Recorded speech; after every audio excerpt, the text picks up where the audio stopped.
Hello student, welcome to accountancy class. Today we will discuss about the limitations of financial analysis. In our previous video, we have already discussed the meaning of financial analysis. Okay, let us discuss the limitations. First is limitation of financial statements. As you all know, financial statements जो होती है उनमें काफी सारे ऐसे data होता है जो मे बी करप्टेड हो सकता है, मतलब प्रीवियस जो हमने एडजस्टमेंट की है उसके लिए या जो जर्नल एंट्रीज की है हो सकता है वहीं से ही उसमें कुछ एरर जो है वो फॉरवर्ड की गई है या कुछ गलत इंफॉर्मेशन जो है उसे वहां पर शो कर दिया गया है।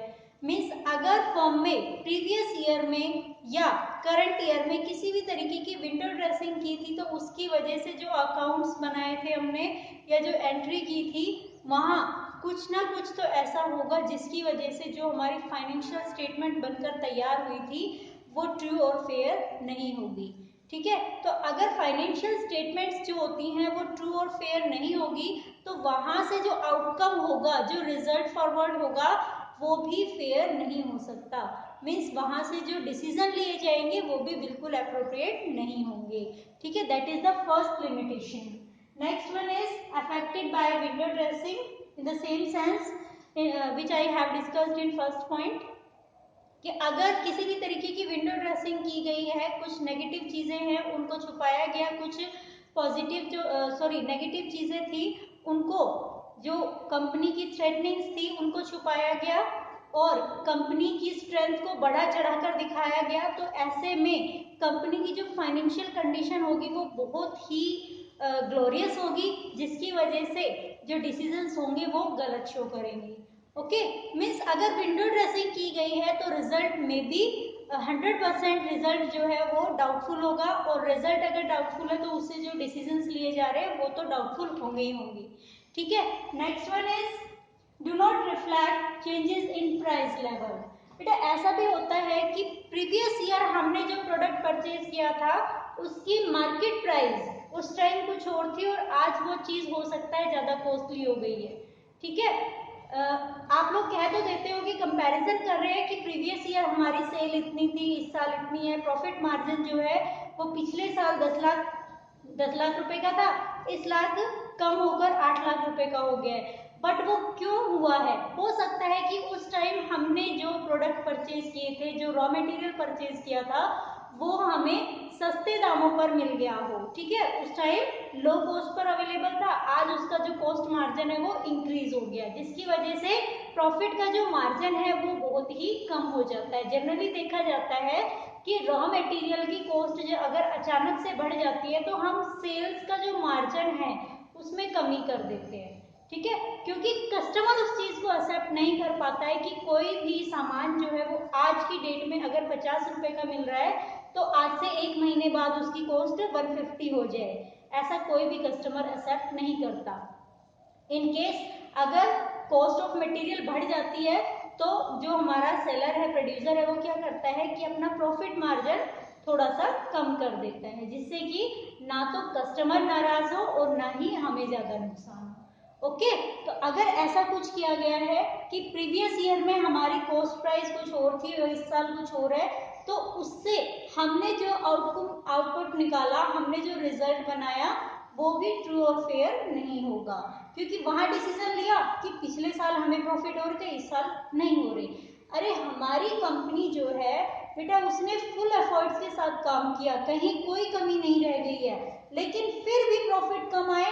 सिर्फ रीजन क्या था कि कॉस्ट का जो लेवल था वो इंक्रीज हो गया था। Okay, next one is different accounting policies. हो सकता है कि अकाउंटिंग पॉलिसीज जो हैं वो प्रीवियस ईयर में कुछ और यूज की गई थी और इस साल कुछ और यूज की गई है। अगर ऐसा कुछ होता है कि हमने जो अकाउंटिंग पॉलिसीज फॉलो की वो प्रीवियस ईयर डिफरेंट थी करंट ईयर के बीच में, तो वहां जो आउटपुट होगा, जो रिजल्ट होगा वो इनवर्स ही मिलेगा आपको। ठीक है, तो यहाँ फाइनेंशियल एनालाइज करने का कोई फायदा नहीं मिलेगा।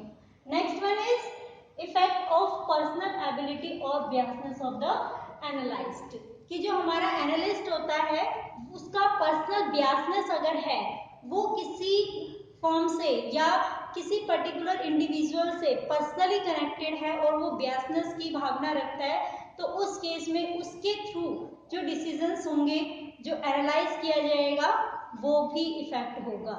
ठीक है, ऐसे में जो एनालाइज हुआ वो ट्रू और फेयर नहीं होगा। Next one is difficulty in forecasting.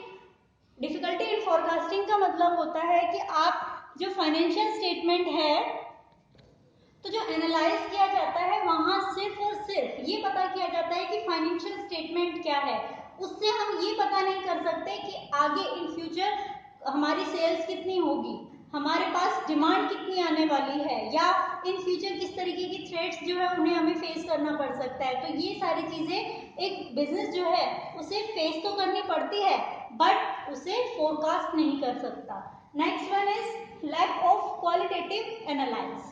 Qualitative means यहाँ क्वालिटी से रिलेटेड है कि फाइनेंशियल स्टेटमेंट जो है वो क्वांटिटेटिव तो है, क्वांटिटी से रिलेटेड एनालाइज तो कर देगा, लेकिन what about the qualities, qualities को फाइनेंशियल एनालिसिस में नहीं देखा जाता, वहां पे इनकी अनदेखी की जाती है। Next one is limited use of single years analyse of financial statement. बेटा हम जो फाइनेंशियल स्टेटमेंट्स का एनालिसिस करते हैं उसमें क्या होता है कि प्रीवियस ईयर के साथ उस एनालाइज को हम देखते हैं। ठीक है, अब हो सकता है कि किसी भी कारण से जो हमारा पिछला फाइनेंशियल ईयर था वो औरों के एवरेज में, जैसे और जो हमारे प्रीवियस ईयर है उनकी एवरेज में कुछ डल गया हो। ठीक है, यानी कि उस टाइम हमारे जो सेल्स हैं, हमारी जो बेनिफिट्स हैं, या किसी भी तरीके से हमारी फाइनेंशियल कंडीशन जो है वो थोड़ी सी लो आ गई थी। ठीक है, कुछ भी रीजन हो सकता है, जैसे आज अगर प्रेजेंटली बात करें तो अभी जो कोरोना के कारण हो रहा है उसमें भी जो फाइनेंशियल कंडीशन है, जो फाइनेंशियल एनालाइज किया जाएगा प्रीवियस ईयर के साथ, उसका कंपैरिजन अगर करें तो कहीं ना कहीं अनफेयर रिजल्ट्स निकल कर आएंगे, क्योंकि जो सर्कमस्टांसेस इस वक्त हम फेस कर रहे हैं वो उस टाइम नहीं थे। ठीक है, तो प्रीवियस ईयर के सिंगल एक ईयर के साथ कंपैरिजन करके हम ट्रू और फेयर रिजल्ट्स आउट नहीं कर सकते। मतलब यहाँ जो डिसीजन लिया जाएगा वो कुछ ना कुछ कमियां जरूर रखेगा। This is all about the limitations of financial statement and we have already discussed the use और the characteristics of financial statement. Okay, मिलते हैं नेक्स्ट वीडियो में, तब तक के लिए बाय।